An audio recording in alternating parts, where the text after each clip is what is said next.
All right, the Rules Committee will come to order. We're going to have to put Perlmutter off of the Rules Committee. I mean, you know, this guy has a problem keeping. I just love being up here. I understand. The Rules Committee will come to order today. We are considering two measures. The first is HRS 326, a resolution reaffirming our nation's commitment to resolving the Israeli-Palestinian conflict through a negotiated two-state solution, and reiterating our commitment to Israel's security.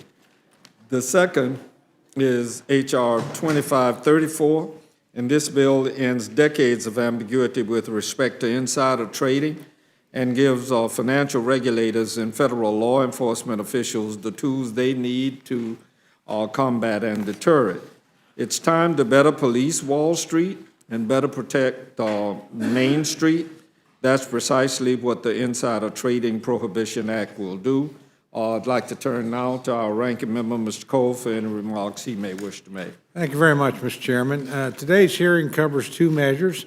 Our first arises out of the Committee on Financial Services and establishes a statutory framework for prosecuting and preventing insider trading. And our second is a non-binding resolution from the Committee on Foreign Affairs expressing the sense of the House that a two-state solution is the preferred framework for resolving the Israeli-Palestinian conflict. While both these may be well-intentioned, I understand that Republicans on both committees of jurisdiction have concerns with the products coming before the Rules Committee today, although I also understand there have been negotiations in the course of the day, and some of those concerns may have been resolved. I'm certainly interested in hearing testimony on both and hope that this committee will make amendments in order that address minority concerns. But the larger concern I have, Mr. Chairman, is with considerations of these measures today, is really one of timing. We're rapidly approaching the end of the year, and it seems to me that our legislative to-do list is only growing longer. We still have yet to pass a final agreed-upon version of the National Defense Authorization Act, and we have failed so far to get any of the 12 full-year appropriations bills for fiscal year 2020 signed into law. Government funding expires on December 20th. That's just 13 legislative days away. We also have yet to act on the USMCA or an infrastructure package or legislation to strengthen border security or lower prescription drug prices or tax extenders or any one of many other bipartisan priorities I could name. And while these issues unfortunately remain in the balance, House Democrats continue to pursue a partisan impeachment process at the expense of all other priorities for the American people. As time slips away and difficult questions are ignored related to appropriations, national defense, and border security, we do so at our own risk. I fear that the items we are considering today are just more examples of our current trajectory, failing to act on real priorities while partisan political concerns take center stage. And that's regrettable. I hope we can change that arc in the days ahead, Mr. Chairman. I certainly look forward to working with you to try and get that done. I'll thank the ranking member for his opening statement. And while it's understandable that there are concerns about the end stage of this particular session, I would remind everybody that we have passed 400 measures that are sitting on Mitch McConnell's desk, and I intend to make a lot of noise about that as we proceed along. Also, just as a moment of personal privilege, I have in hand what Jim talks about is this gavel that he thought was going to have his name on it, and it has his dad, Walter McGovern, on it. And if I could ask you all for just a moment of silence in light of Mr. McGovern's father's passing. Thank you very much. And one more point of personal privilege. I have with me an Australian who is doing his Juris Doctorate work and is chosen to come to my office for an internship. Angus, where? There he is out there. Welcome aboard. We'll see to it that you get a lot of American work here. Promise you that. I'd like to welcome our witnesses from Financial Services first. The committee to provide testimony on H.R. 2534, the Insider Trading Prohibition Act, Mr. Himes and Mr. Huizenga. We're delighted that you're here. Anything you brought in writing will, without objection, be entered into the record. And I now recognize the gentleman from Connecticut, Mr. Himes. Thank you, Chairman Hastings and Ranking Member Cole and the members of this committee for having me here to testify on H.R. 2534, the Insider Trading Prohibition Act. The act deals with a problem that we have had for decades in this country, perhaps not noticed by all that many people, but really important in the financial markets and around confidence in our capital markets. And that is, believe it or not, there is no specific statutory prohibition on insider trading.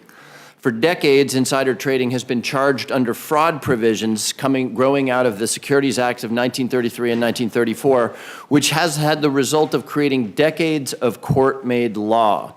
The lack of legal clarity around the relatively simple idea that you should not trade on inside information has created a tremendous amount of uncertainty and led to convictions being overturned. I won't spend time on it, but I would commend to you the activity in the last 10 years in the Second Circuit Court of Appeals, culminating in the Supreme Court decision of Salmon versus the U.S. in 2016.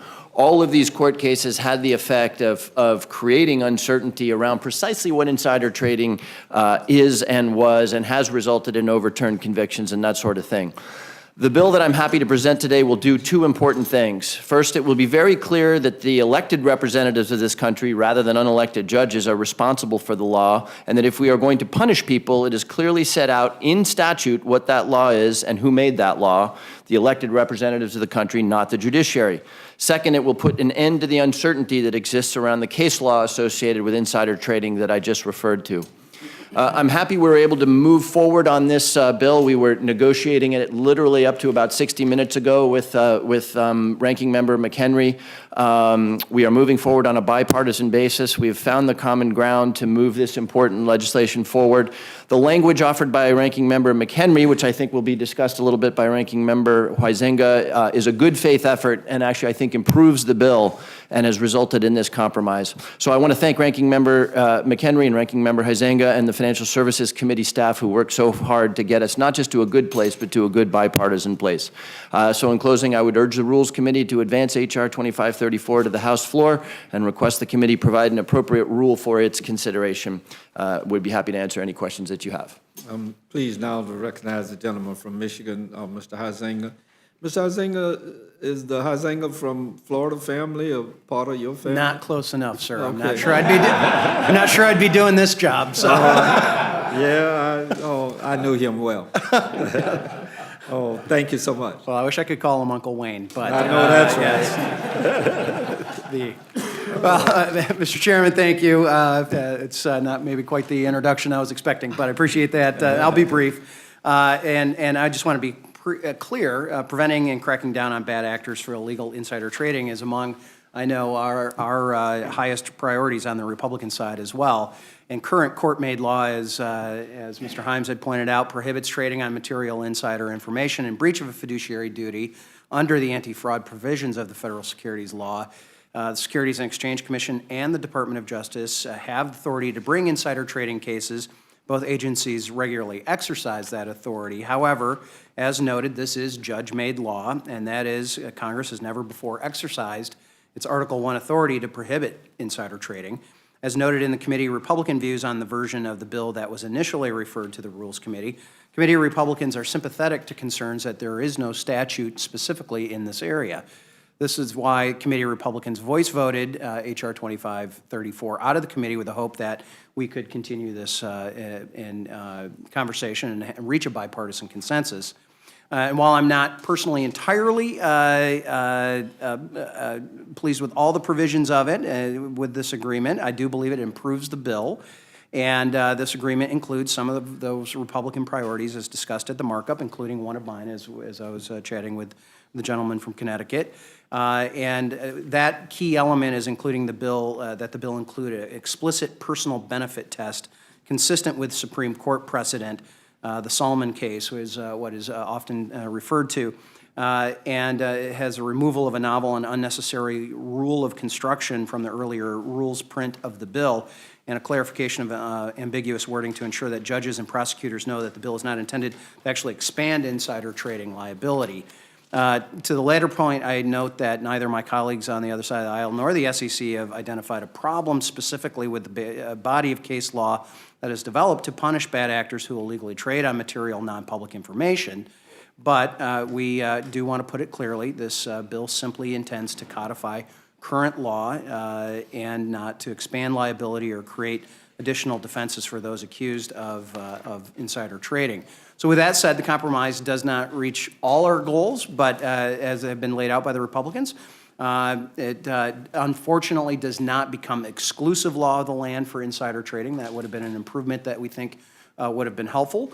But I'm concerned that failing to include an exclusivity provision runs counter to the concerns of the drafters of the bill regarding the need to provide more certainty and clarity among the body of insider trading law. In other words, if this isn't going to be the final word on it, then we're going to continue to have court cases potentially. So, however, in the spirit of bipartisanship and inserting our Article I authority, we have agreed to a bipartisan compromise that does not include the exclusivity provision. So we've continued to support sensible bipartisan insider trading bills, such as H.R. 624, the Promoting Transparent Standards for Corporate Insiders Act.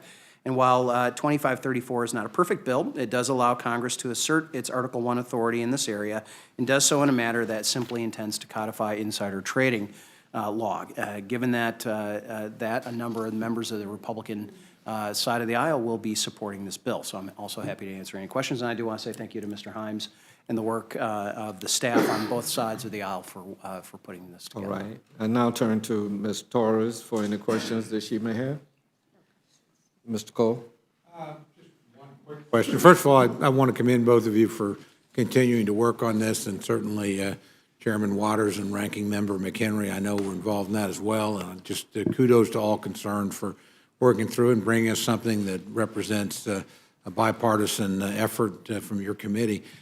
You did mention in your comments, Mr. Huizenga, and I wanted to make sure I understood that nobody from the SEC approached and asked for this legislative fix? Because that would normally be, or quite often is what happens. We hear from the authoritative regulatory body that says, hey, we're running into problems. Can you do something for us? Yeah, that is correct. In fact, over the years, commissioners, both Republican and Democrat commissioners, as well as Democrat and Republican chairs, Mary Jo White used a phrase where she was afraid that it would be too broad and too narrow all at the same time. And you have to kind of scratch your head how that would apply necessarily.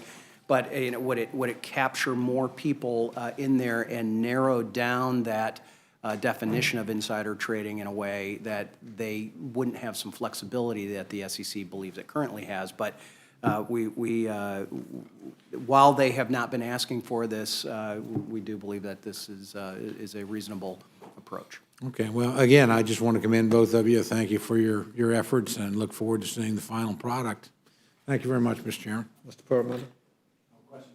Mr. Woodall? No questions. Mr. Raskin? No questions. I just wanted to commend Mr. Himes for his excellent stewardship of the legislation, because it troubles lots of people out in America when there are people on Wall Street who can obviously make tons of money legitimately, making money illegitimately through insider trading. And when we talk about a rigged system, this is really what people have in mind. So we cannot rely on judge-made common law to deal with this criminal issue. The decisions were increasingly narrowing down the scope of liability because of vagueness and overbreadth and all of these other concerns that the courts were invoking. So Congress really does need to get involved, and I just want to commend you for working hard to elucidate this standard and to let America know that Congress stands very strongly behind insider trading law. I yield back, Mr. Chair. All right. Dr. Burgess? Thank you, Mr. Chairman. Mr. Huizenga, I appreciate your comments that you made on the discussions that have happened since the bill passed out of your committee. And my understanding is it passed on a voice vote in committee with the understanding that you'd continue to work on some of the areas of disagreement. So I guess what I'm unclear on is, have those areas of disagreement have they been mollified? Have they been addressed? Yeah, I believe that a vast majority of them have. And I'm not predicting unanimity in the Republican vote, but there will be a significant number of Republicans, including the ranking member, I believe, who has said that he will be voting for it. Can you delineate for us what would be the major unresolved conflict? Yeah, I think that one of the major issues is whether this is going to be the final word or not. Is this actually going to be the definition? And that was one of the concerns that I think I had raised in my comments, that we may have additional court cases that may be coming forward. And I don't know whether the gentleman from Connecticut, where exactly those conversations broke down in some of his concerns, but that was a stated goal of, at least on the Republican side, was to try to make sure that this was going to, for once and for all, put to bed that issue. And is there companion legislation over in the Senate that resembles the bill that you marked up? So I'd be better for the gentleman from Connecticut to answer that. There's not at this moment, and again, this represents, I think, state-of-the-art thinking, in as much as it's drawn the support now of academics, of prosecutors, and there's a bipartisan task force group out there that is not formally opined, but that helped us craft this legislation. So I think this is state-of-the-art, and the reason that the majority leaned as hard as we did into making sure that this was presented as a bipartisan bill is that we're obviously cognizant of the fact that if it is going to become law, it's going to require bipartisan support. So our next step is to approach the Senate to try to find a sponsor over there. Yeah, that, I guess, would be my admonition, that under current rules, you always have to get a 60-vote threshold over in the other body, and sometimes, as we learned last year when we were in the majority, that can be difficult. And you're feeling our pain now, and I'm grateful for that. Some of the same obstacles we encounter with our own friends, you're running up against now. But I guess, Mr. Heisinger, what I'd like to know is are you continuing to work on this? Is this the final answer now, or is there going to be more to come? In this current bill, I don't believe we anticipate that there's going to be additional attempts to perfect it, as we're going to be adopting an amendment on the floor, move forward with that. As was indicated by the sponsor, the ink's almost dry on this agreement since it was struck about an hour ago. So I think there's a few people still trying to digest it to make sure that it's heading in the right direction. Our sense is that it definitely is. All right. Well, thank you for your work on this. I'll yield back. Thank you very much, Ms. Scanlon. Just want to thank the gentlemen for their bipartisan work on this bill. We appreciate being able to show another example of that kind of work. Ms. Lesko. No questions, just want to ditto what Ms. Scanlon said. Thanks for your work together. Mr. Morelli? Mr. Desaulnier? Okay. Does any other member of the committee wish to ask a question? Seeing none, I'd like to thank our witnesses for being here today. Please have anything that you would like inserted into the record left with our stenographer. And you're now pleased to go about your business. Thank you all so very much. Thank you, Mr. Chairman. Are there any other members who wish to testify on H.R. 2534? Seeing none, this closes the hearing on this measure.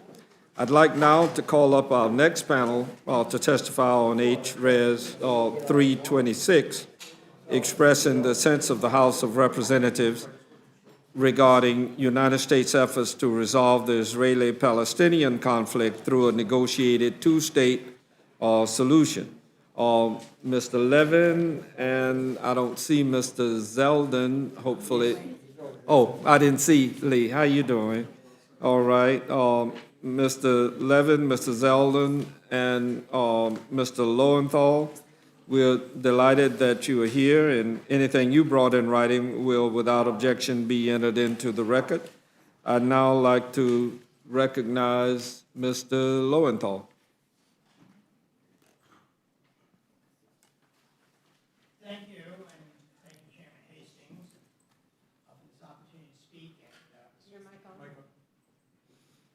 That's exactly what I said. Thank you, Chairman Hastings, for this opportunity to speak, and I also want to thank Mr. Engel, who is not here, for his leadership in bringing this legislation to the floor, 326. The need for a two-state solution has been a fundamental principle of American foreign policy under both Democratic and Republican administrations for decades.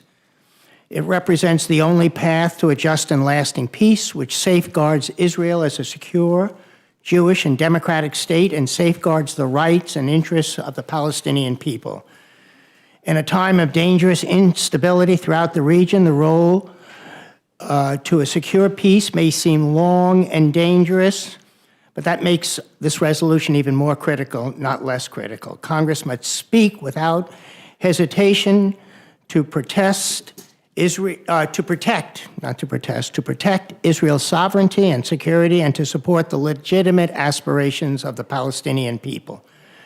We cannot be motivated by partisan political concerns here or abroad. We must keep the dream of a just peace alive, and I urge every member of the House to support this resolution and welcome its consideration by the committee.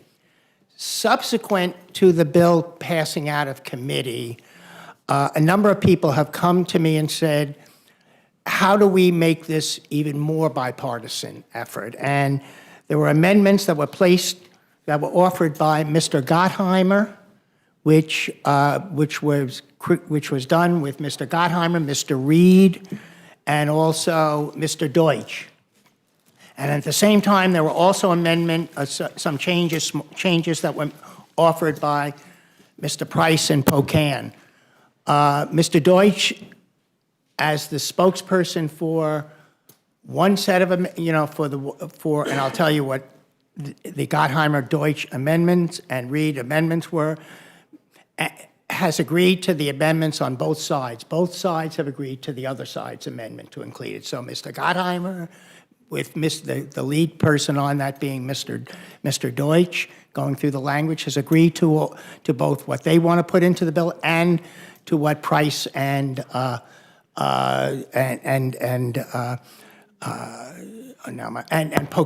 the Price-Pocan amendment. So everybody is kind of agreeing. We have much more support now than we've ever had. Hopefully, we'll now have we had a limited number of Republicans. Hopefully, we'll have more on the bill.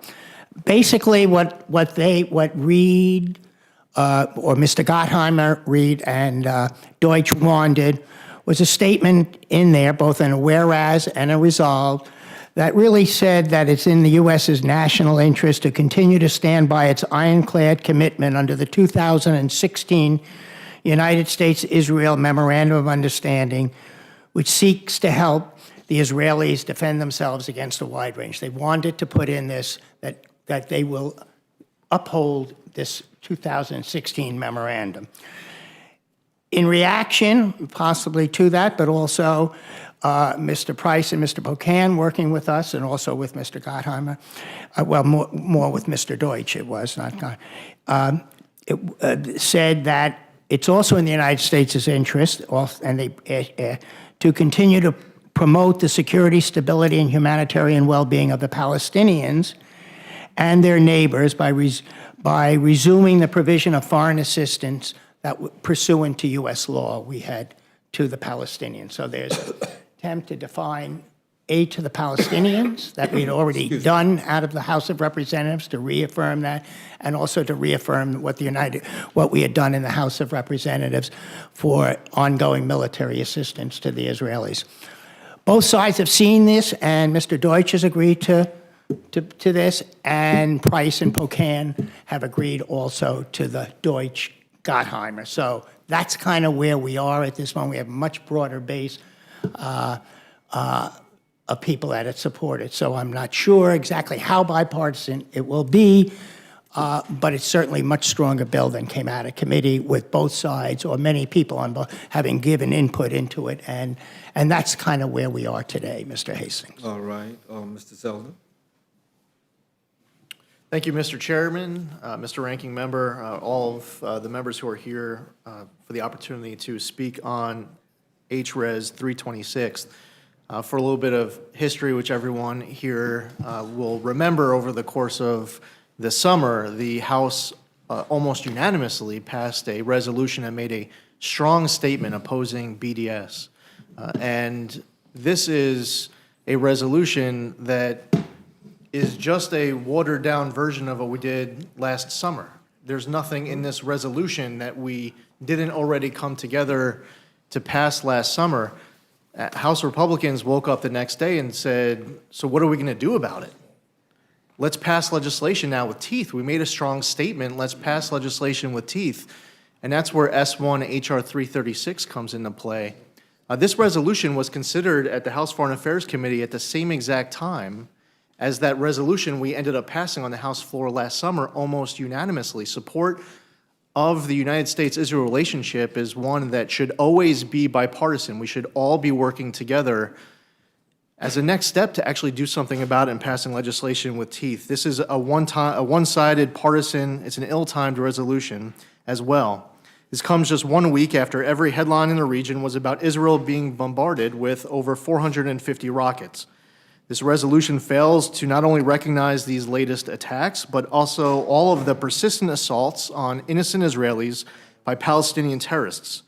In fact, over 1,355 people have been killed by Palestinian violence and terrorism since September 2000, but this reality is lost in this resolution. This resolution completely fails to mention that Israel has made repeated attempts to offer peace proposals to the Palestinian Authority. Time and again, the Palestinian Authority has rejected peace proposals because they refuse publicly and privately to accept a Jewish state in Israel. In this vein, the Palestinian Authority continues to incite violence, and they literally financially reward terrorists through its pay-to-slay program. Hamas in Gaza refuses humanitarian aid, uses women and children as human shields, calls jihad an obligation, and murders innocent civilians. This resolution is silent on fundamental facts that shape the way Israel has dealt with this constant threat on its border. This resolution chooses to reference President Obama's policy while intentionally leaving out the Trump administration's policy, ensuring a partisan outcome for this resolution. HRES 326 undercuts the administration's efforts to strengthen our critical alliance with Israel. And the timing of this vote is fooling no one. This resolution is a clear rebuke to the Trump administration's recent reversal at the beginning of last week of the Obama administration's targeting of Israel with UN Security Council Resolution 2334.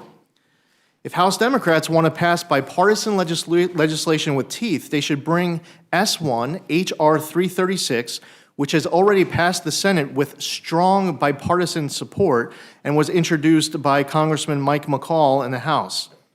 There is even a discharge petition led by Congressman Brian Mast for S1 HR 336 that has almost 200 signatures on it, and if it came to a vote in the House of Representatives, it would pass overwhelmingly. Thank you all, and I'd be happy to answer any of your questions.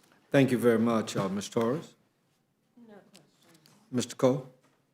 Mr. Levin just came. I didn't see him come there. Yeah, we need your testimony. Go right ahead, sir. Okay, thank you so much, Vice Chairman Hastings and Ranking Member Cole. I'm here on behalf of Chairman Engel, who is managing suspensions on the floor. I want to thank you and all the members of the committee for the opportunity to testify before you today.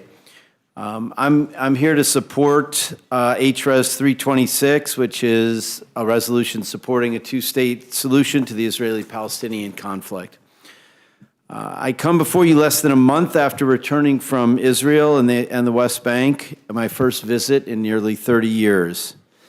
As the former president of my synagogue and founder of Detroit Jews for Justice, I feel deeply connected to my Jewish faith and community, and I also feel deeply connected to Israel. So when I was given the chance to return, I was profoundly moved. I traveled to Netiv HaSarah, where Israelis live among little buildings that they have painted gaily. But what are these buildings? They're bomb shelters. And they have 8 seconds to get into one of the bomb shelters when rockets fly from Gaza, which happens with numbing frequency. After that, I spoke with workers delivering basic necessities to children in Gaza, where most Palestinians do not have enough food and more than 90% of the water is not safe to drink. It would be impossible to hear every story and consider every perspective in a lifetime, let alone in one densely packed week of visiting.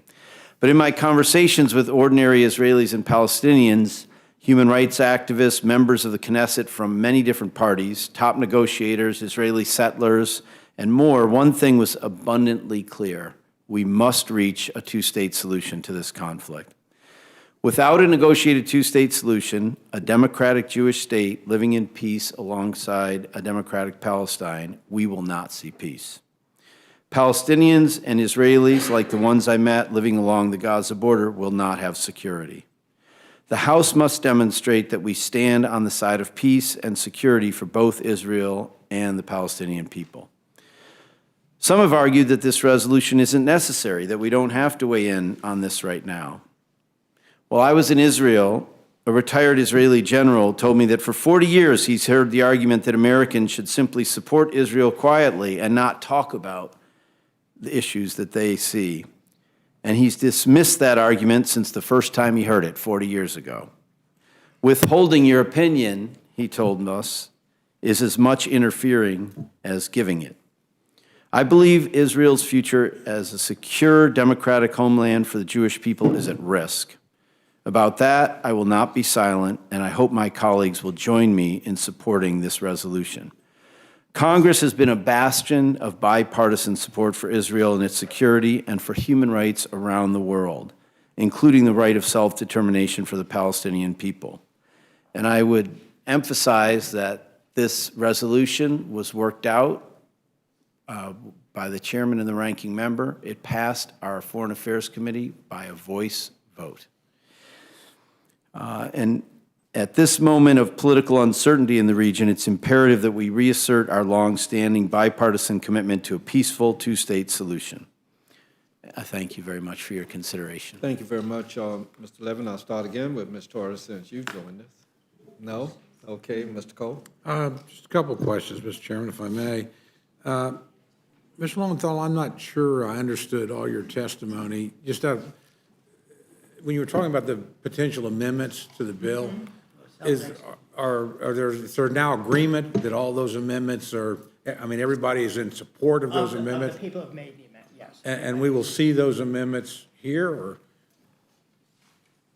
is that, am I understanding that right, Mr. Chairman, or? Because that was not originally my understanding. I understood there was some, if there's none, if we're going to have another one like we just had, I think that's wonderful. Right, the Pocahn amendment has not been submitted, as I understand.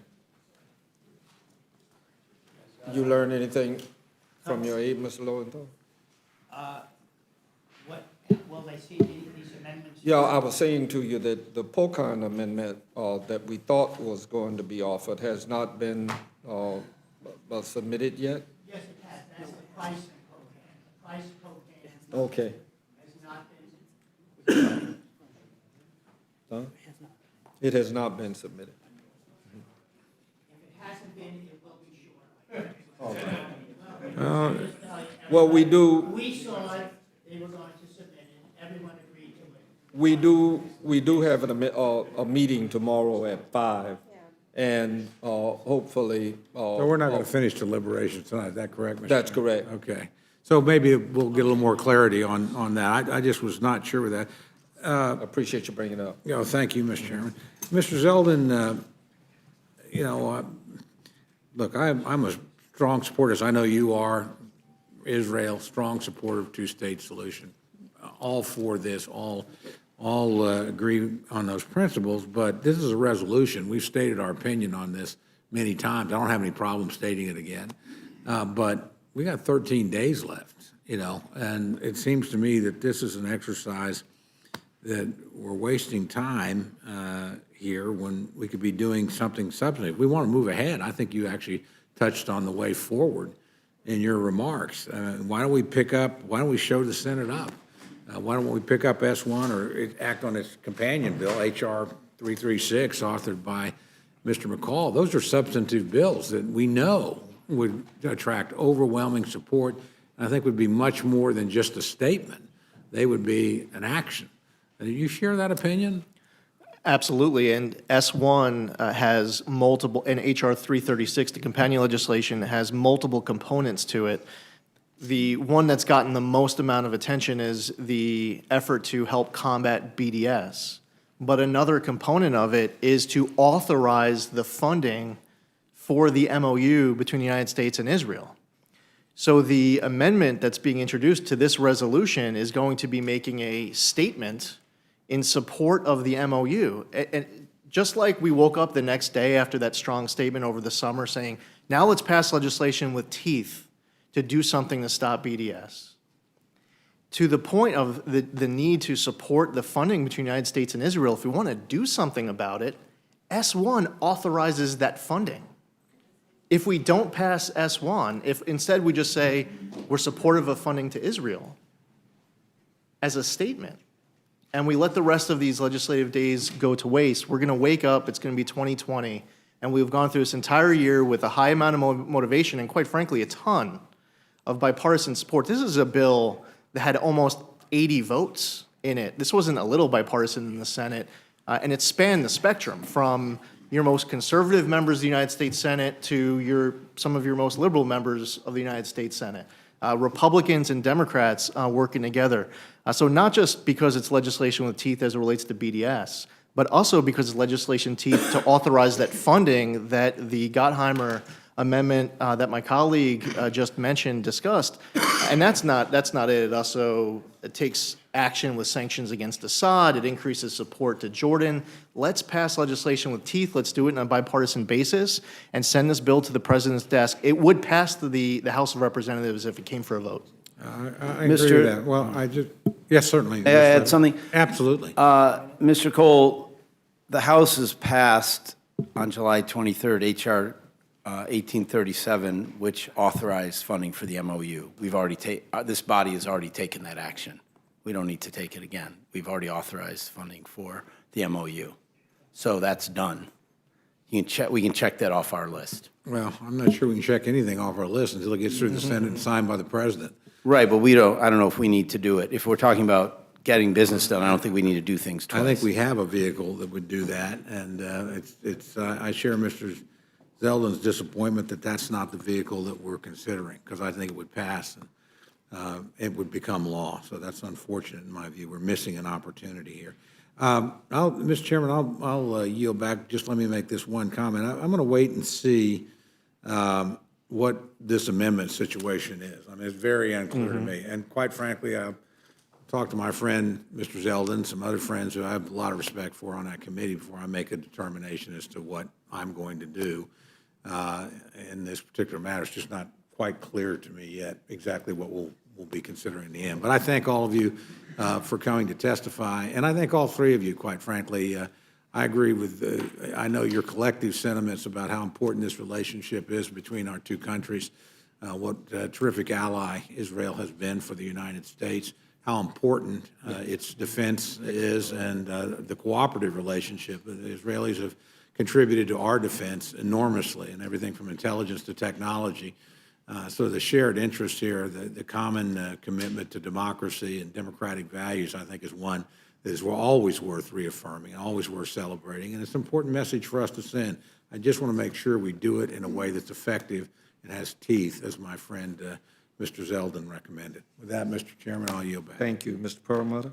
Yes, and I just want to thank the gentleman for bringing this resolution. Obviously, I'm supportive of a two-state resolution, as I think pretty much everybody up on this dais is. I don't want to speak out of turn. I appreciate the gentleman working with Mr. Gottheimer, but specifically Mr. Reed, Mr. Fitzpatrick, Mr. Upton, Mr. Balderson, Mr. McKinley, and a number of other Republicans in coming up with these amendments. And I agree with Mr. Cole, we need to see the Pocan Amendment too, but the fact is there are kind of divergent views as it applies to Palestinian Authority and Israel, and bringing them together in connection with this resolution and through those amendments, I think is great work. We'll see it in full tomorrow, but I just want to thank the gentlemen for their testimony. All right. Mr. Woodall. Mr. Chairman, I don't have any questions, having not seen the language. Will we have witnesses back tomorrow at the 5 o'clock meeting when we get access to the new language? If we need to, we will. Then I have no questions. All right, thank you, Ms. Scanlon. Dr. Burgess? Mr. Chairman, let me be sure I understand these amendments that have been discussed. Will those individuals be here tomorrow to discuss those My amendments? guess is if they're offering their amendments, they're likely to be here, but we'll know between now and 5 o'clock tomorrow. So, Mr. Zeldin, thank you for bringing up HR 336 and S1. It sounds from the information you presented that that would provide a tangible and legitimate way to support Israel to allow it to effectively negotiate a two-state solution. And so if that is our desire, that seems like a reasonable way forward. And, Mr. Chairman, I may bring that up again tomorrow. All right. Thank you for bringing that to our attention. All right, Mr. Morelli? Ms. Lesko? Thank you, Mr. Chair. I do have a question. On page 7 of this resolution, I'm just going to read it. The United States, with the support of regional and international partners, can play a constructive role toward ending the Israeli-Palestinian conflict by putting forward a proposal for achieving a two-state solution, and these are the key words, that is consistent with previous United States proposals to resolve the conflict's final status issues in ways that recognize, and it goes on and on. Mr. Zeldin, I had heard that there were concerns that this is effectively, I think it's those words, tying the hands of the Trump administration, because it basically says you have to do what was done by previous presidents. And is that your understanding? Yeah, so the timing is not lost on us. It was the beginning of last week, the Secretary of State made an announcement of reversing a policy that was an Obama administration policy. December of 2016, this is after the November 2016 election, there was a UN Security Council resolution 2334 that effectively rendered it a violation of international law, the settlement activities taking place in Judea and Samaria and East Jerusalem. And the United States played a critical role in getting that passed. And just after that, Secretary Kerry, again, this is after the November 2016 election, Secretary Kerry gave a long, over 60-minute speech, essentially lecturing Israel. It was a very one-sided ending to the Obama administration after the November 2016 election. So now, at the beginning of last week, Secretary Pompeo made his announcement, and then there were statements made by House Democratic leadership that this resolution was going to get moved. That was a response given to a question about Secretary Pompeo's announcement. And I just want to clear up for the record, it was stated that this resolution was worked out with the ranking member. The ranking member is opposed to this legislation. He signed the dissenting opinion as well as a number of other members. And you know, I've also had the opportunity, as Mr. Levin pointed out, that visit is deeply impactful. You visit Israel and you see firsthand the urgency, the need for a family, whether in school or at home or worshiping, to go into a bomb shelter. And, you know, and I certainly wouldn't by any means question where the heart is of my colleague, and I've been through that same experience, and I know how it impacts your view. The reality last week, the news all over the region was about Israel being bombarded by hundreds of rockets. These are Palestinian terrorists, and I agree that we shouldn't be silent about that, but this resolution is silent about that. It is silent about Hamas denying humanitarian aid and calling jihad an obligation and literally paying people to murder innocent Israelis and Americans, in the case of Taylor Force, who was a United States Military Academy graduate. So that's the issue. I agree strongly with Mr. Levin when he said that we should not be silent. I completely agree with him in that sentiment. One of my biggest issues with this resolution, aside from the timing and some of the other issues I mentioned, and others will have an opportunity to discuss on the floor, is that this resolution is totally silent about all these specific acts of terrorizing innocent Israelis by Palestinian terrorists. And I wish that it had included that and some of the other concerns that we had. And again, we should be seeing a bill signing. And we should all be coming together, Republicans and Democrats, to sign a bill to not just make that statement, but to do something about it. And we have that opportunity with a Senate-passed bill that had a huge bipartisan majority when it passed. And Mr. Chair and members, so yes, I share your concerns, Mr. Zeldin. I think you've been very clear of saying that we have passed bipartisan bills that basically say that we support Israel, and that this one, I started looking through all the co-sponsors, and I didn't see one Republican co-sponsor of this bill.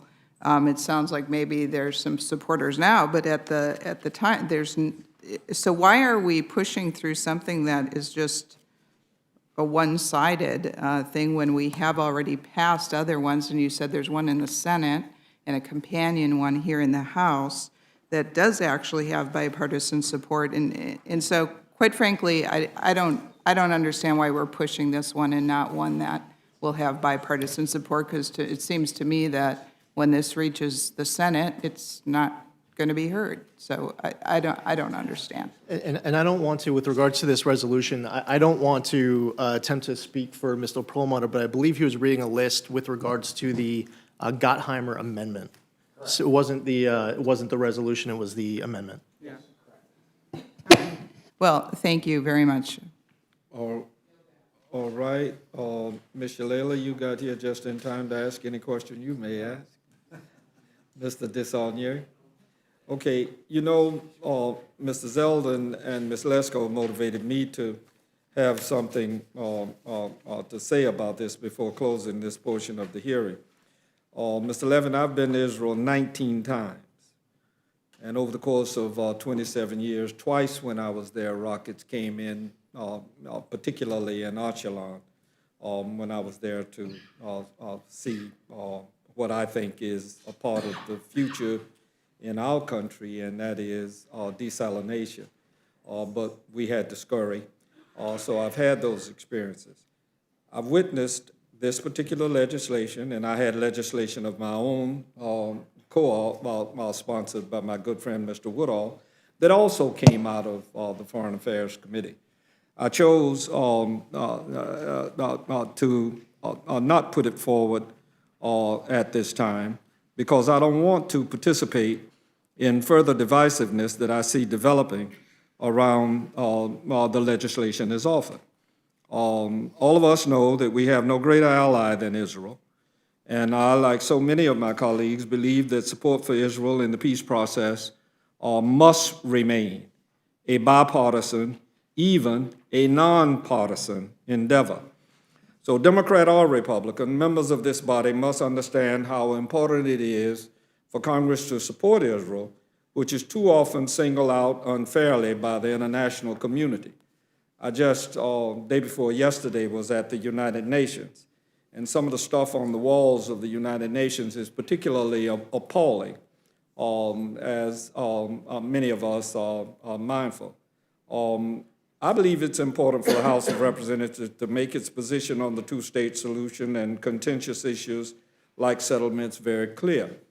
And I'm nevertheless concerned that the resolution is offered by my good friend, Mr. Leventhal and Mr. Levin. I'm nevertheless concerned that the resolution may result in a divisive floor vote. And I truly hope that is not the case. But I have to say this. However, as we all know, over the past several months, the President of the United States has sought to make support for Israel a partisan issue, calling Democrats anti-Jewish and anti-Israel, accusations that are as baseless and ridiculous as they are needless. I think everyone on this committee understands how important it is to push back on such nonsense. To that end, there are measures, like you all have mentioned, Mr. Zeldin, and like my own, which have been reported favorably by the House Committee on Foreign Affairs, that state our commitment to a two-state solution and our commitment to Israel's security in no uncertain terms, with the ability to gain broad bipartisan support. I just note I'm deeply disappointed that resolution of that kind, or even the one that you mentioned, is not the one that we are considering at this time. Is there any other member who wishes to ask a question? Seeing none, I'd like to thank our witnesses for being here today.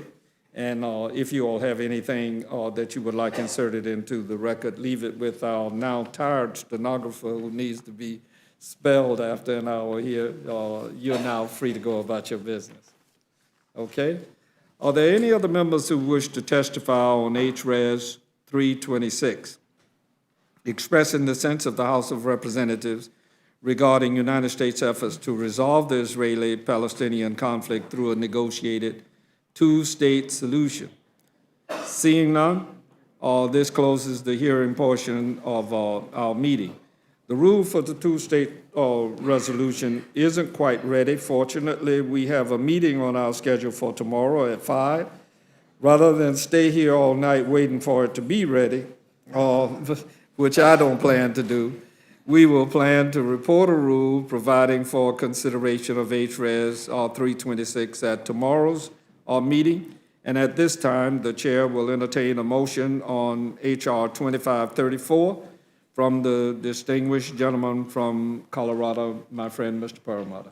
Thank you, Mr. Chairman. I move the committee report a structured rule for consideration of HR 2534, the Insider Trading Prohibition Act.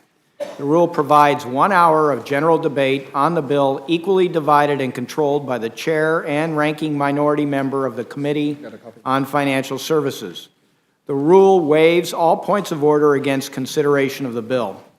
The rule provides that an amendment in the nature of a substitute consisting of the text of Rules Committee Print 116-39 shall be considered as adopted, and the bill as amended shall be considered as read. The rule waives all points of order against provisions in the bill as amended. The rule makes in order only those amendments printed in the Rules Committee report accompanying the resolution. Each such amendment may be offered only in the order printed in the report, may be offered only by a member designated in the report, shall be considered as read, shall be debatable for the time specified in the report, equally divided and controlled by the proponent and an opponent, shall not be subject to amendment, and shall not be subject to a demand for division of the question. The rule waives all points of order against the amendments printed in the report. The rule provides one motion to recommit with or without instructions. The rule provides that a motion to discharge House Concurrent Resolution 77 shall be in order on December 11, 2019, if offered by Representative Gabbard, with 20 minutes of debate equally divided and controlled by Representative Gabbard and an opponent. Finally, the rule provides that the provisions of Section 7 of the War Powers Resolution shall not apply during the remainder of the 116th Congress to House Concurrent Resolution 77. All right. You've heard the motion from the gentleman from Colorado. Is there any amendment or discussion? Yes. At the risk of missing an opportunity to do a amendment that's going to get good bipartisan support, we've got lots of Republican amendments included. I want to ask my colleagues again to add a section to the rule to make Joe Wilson's and Mr. Perlmutter's bill in order. My motion is to add a section of the rule that it shall be in order for the Speaker to entertain motions to suspend the rules relating to H.R. 553. You will remember our conversations that we've had a number of times. It's been now 147 days since this House collected enough bipartisan resolution to put this bill on the consent calendar. It was taken off of that calendar. It was rolled in to NDAA. Senate moved to go to conference on NDAA back in September. The chairman at the time, as you will remember, Mr. Chairman, said he believed this was going to be the fastest way to get this done, and I take him at his word. But he was wrong. We did not get that done, and we have an opportunity to take, as member after member, thanked our bipartisan Financial Services Committee representatives for working together. We have in H.R. 553, a bill that would go to the president's desk, that would make a difference in the lives of service members' families, and that is supported by a vast majority of this institution and a vast bipartisan majority of this institution. And I'm not asking that we jam it through. I'm just asking that we give the Speaker suspension authority to schedule it, and that's what I would ask for. Yeah, we don't need an amendment to schedule this kind of matter, and we still believe that it is in the NDA, and we're hoping at some point they'll have a conference. But I hear the gentleman's amendment, and To be clear, though, Mr. Chairman, we do require a motion for suspension authority. I tell you what we'll do, we'll vote on your amendment. And that'll resolve that. I would value your support. All right.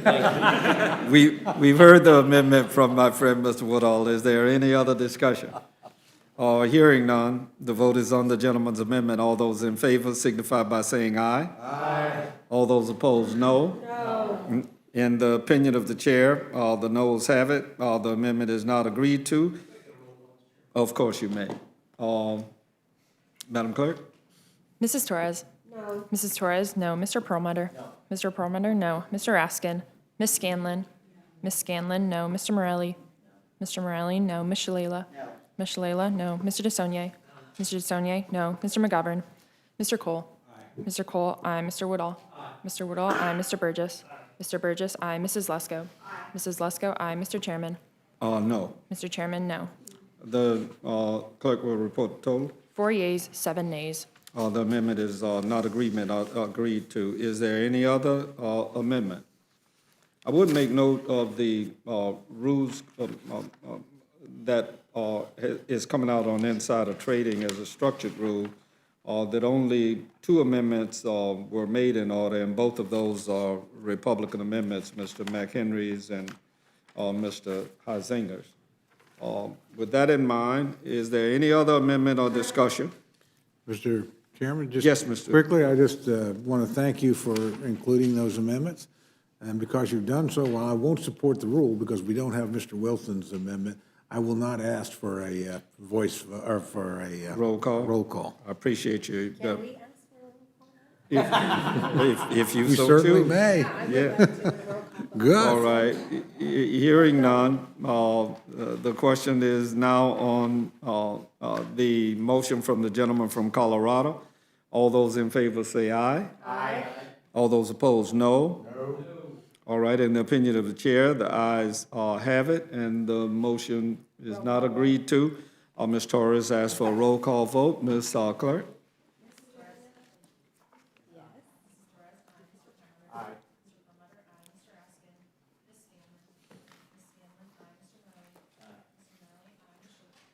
Ms. Shalala? Ms. Shalala, aye. Mr. DeSaulnier? Mr. DeSaulnier, aye. Mr. McGovern? Mr. Cole? No. Mr. Cole, no. Mr. Woodall? No. Mr. Woodall, no. Mr. Burgess? Mr. Burgess, no. Mrs. Lesko? No. Mrs. Lesko, no. Mr. Chairman? Aye. Mr. Chairman, aye. In the opinion of the chair, the ayes have it, and the motion is agreed to. Accordingly, the gentleman from Colorado, Mr. Perlmutter, is going to manage for the majority. For the Republicans, the gentleman from Georgia, Mr. Woodall. All right.